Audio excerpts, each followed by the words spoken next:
근데 정직하게 말해서 되게 세 가지 이유 때문에 우리 정치가 이 모양인 거죠.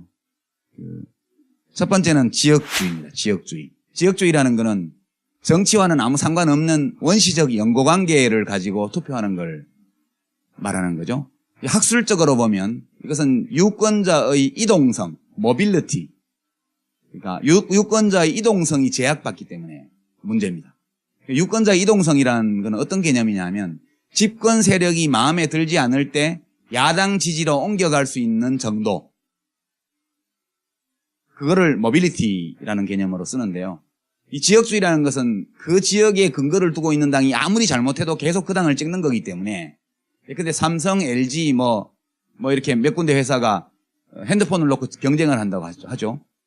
근데 경상도 사람은 계속 삼성 것만 산다. 그러면 삼성은 경상도에서는 제품 혁신을 할 필요도 없고 서비스를 개선할 필요도 없습니다.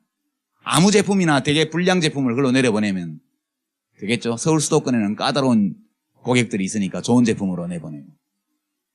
기본적으로 유권자들의 이동성은 소비자의 모빌리티하고 똑같습니다. 소비자들이 기존 제품이 마음에 안 들 때 타사 제품으로 옮겨갈 수 있는 정도. 이것이 어느 정도 있어야지만 공급자 사이의 경쟁이 있습니다.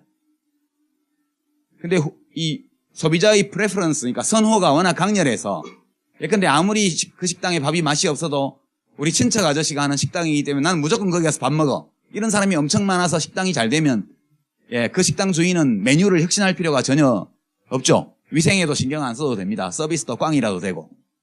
이거하고 마찬가지로 이 지역주의라는 이 원시적 연대감에 의거한 투표행위, 투표 성향, 이것은 유권자의 이동성을 지극히 저하시키기 때문에 정당들로 하여금 자기를 혁신하고 소위 말하는 프로덕트 이노베이션, 그러니까 정책이라는 그런 상품 혁신, 이것도 안 하고요. 내부 의사결정이라는 이 프로세스 이노베이션, 이것도 안 합니다. 그냥 당을 지배하는 사람들이 지 마음에 드는 사람 다 공천 주고 이렇게 해도 다 당선이 되거든요. 그렇게 되니까 각 정당들이, 주요 정당들이 다 자기 본거지를 깔고 앉아서 일단 생존은 보장을 받았고, 그죠? 생산 라인을 돌릴 수 있을 정도의 수요는 거기 항상 있으니까 회사가 망할 염려가 없어요.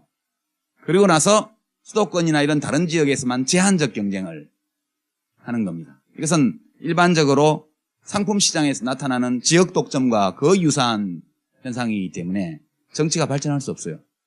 그러니까 이런 경쟁에서는 자기 본거지 지역의 근거지 지역의 유권자를 만족시키려는 혁신을 하기보다는 다른 지역을 지배하고 있는 공급자를 비난하고 비방하고 공격함으로써 이쪽을 결속시킬 수가 있거든요.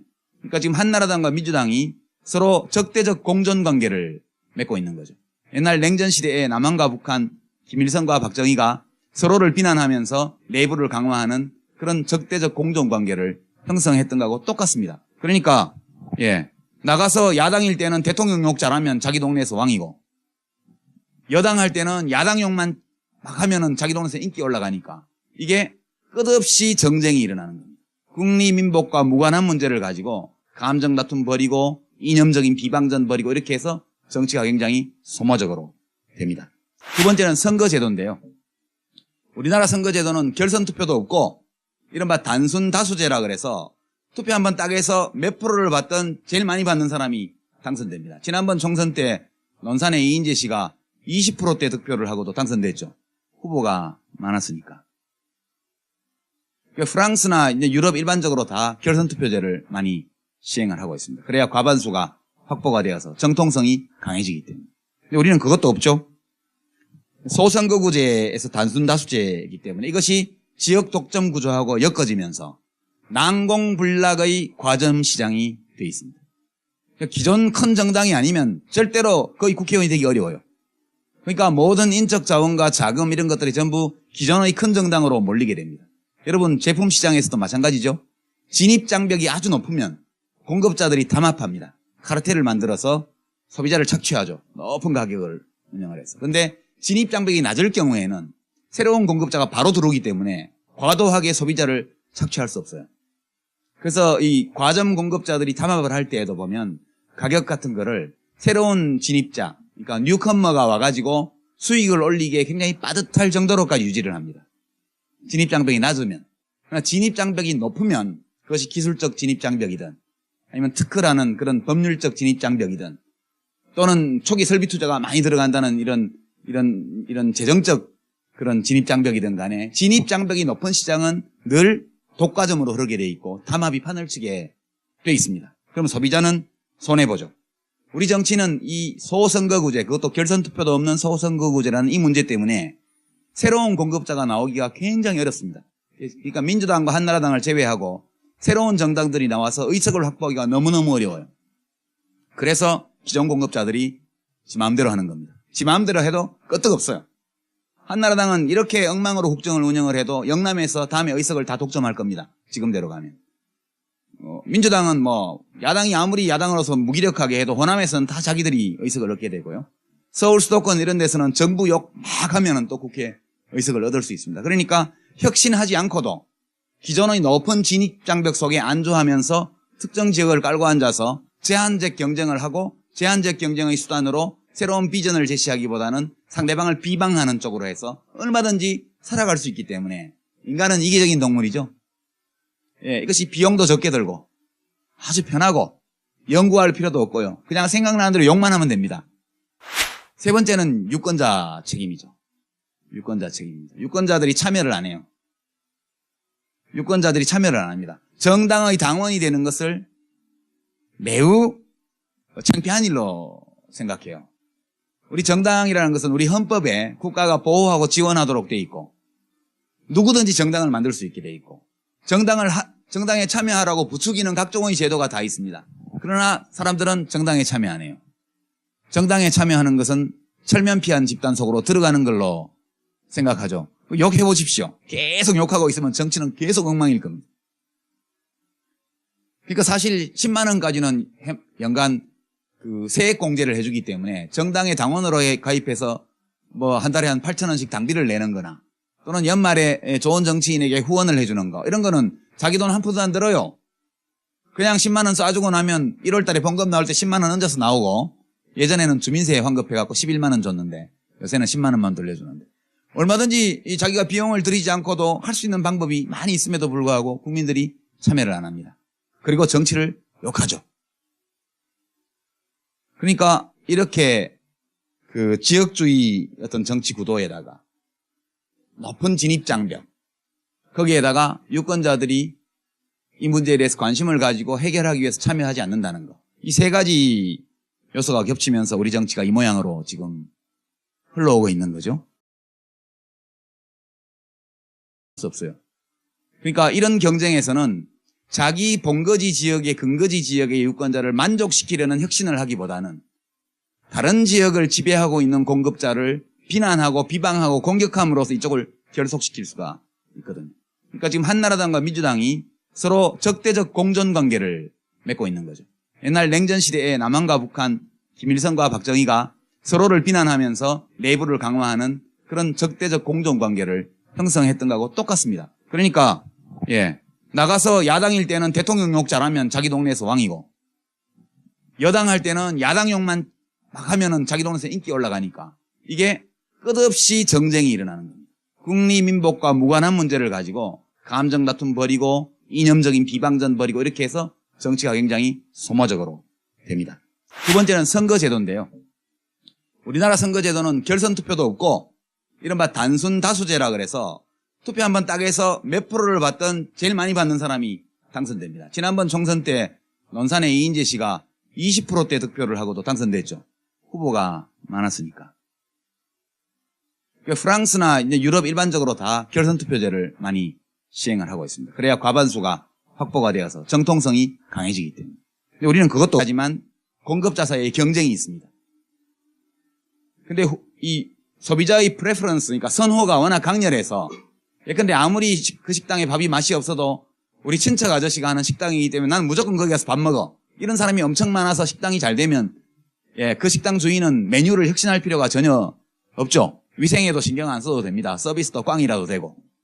이거하고 마찬가지로 이 지역주의라는 이 원시적 연대감에 의거한 투표행위, 투표 성향 이것은 유권자의 이동성을 지극히 저하시키기 때문에 정당들로 하여금 자기를 혁신하고 소위 말하는 프로덕트 이노베이션, 그러니까 정책이라는 그런 상품 혁신 이것도 안 하고요. 내부 의사결정이라는 이 프로세스 이노베이션, 이것도 안 합니다. 그냥 당을 지배하는 사람들이 지 마음에 드는 사람 다 공천 주고 이렇게 해도 다 당선이 되거든요. 그렇게 되니까 각 정당들이 주요 정당들이 다 자기 본거지를 깔고 앉아서 일단 생존은 보장을 받았고, 그죠? 생산 라인을 돌릴 수 있을 정도의 수요는 거기 항상 있으니까 회사가 망할 염려가 없어요.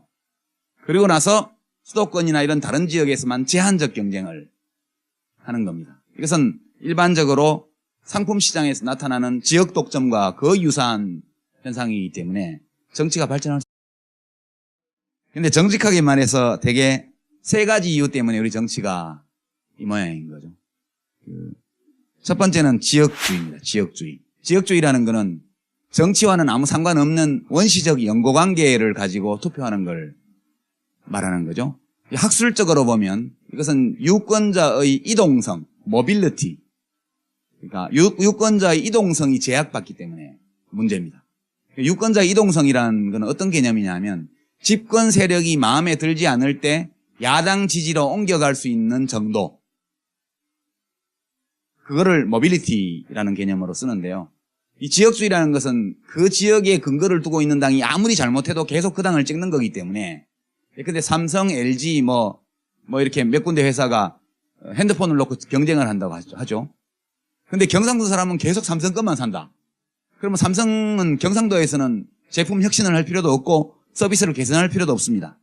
아무 제품이나 되게 불량 제품을 그걸로 내려보내면 되겠죠. 서울 수도권에는 까다로운 고객들이 있으니까 좋은 제품으로 내보내고.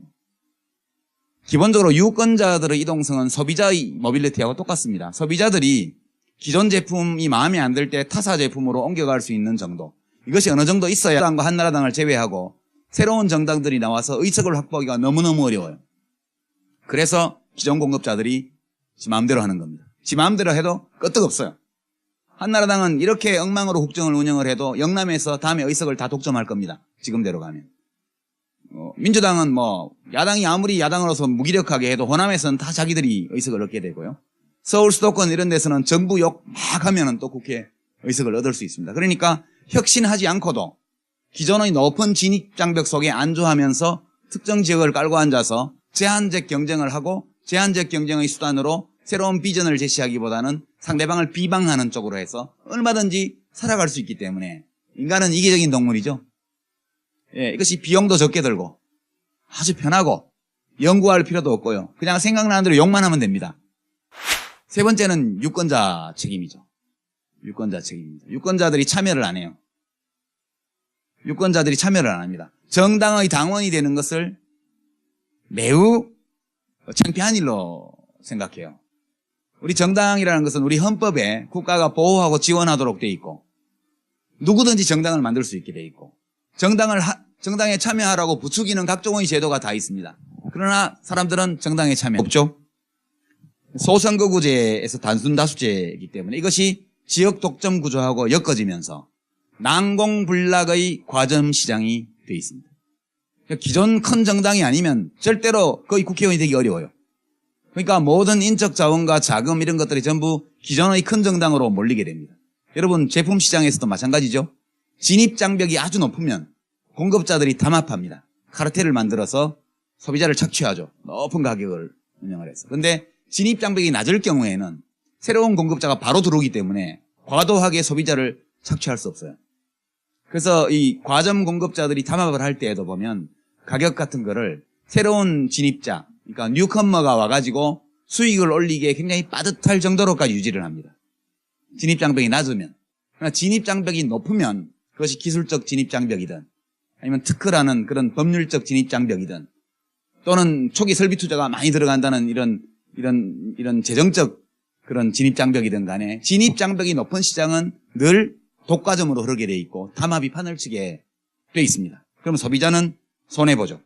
우리 정치는 이 소선거구제, 그것도 결선 투표도 없는 소선거구제라는 이 문제 때문에 새로운 공급자가 나오기가 굉장히 어렵습니다. 그러니까